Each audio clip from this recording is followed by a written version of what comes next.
the Central Plains Experimental Range in Weld County, CSU scientists mimic drought conditions by covering grassland with a roof, a structure called a rainout shelter. And that roof has strips of plastic.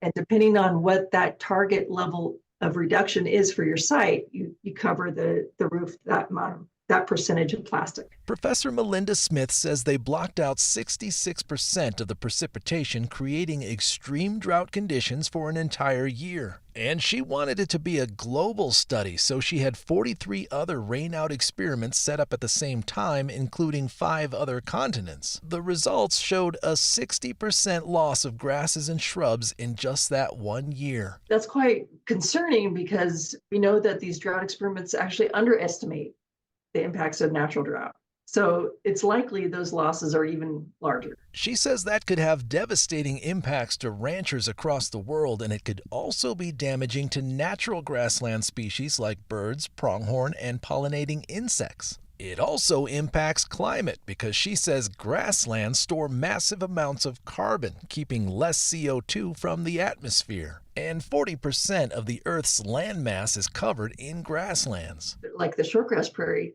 what's fascinating about it is that, more than 80% of the carbon is below ground.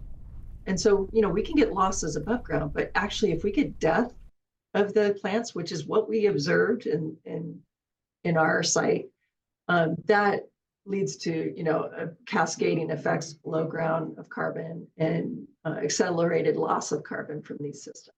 Meteorologist Corey Reppenhagen, 9 News.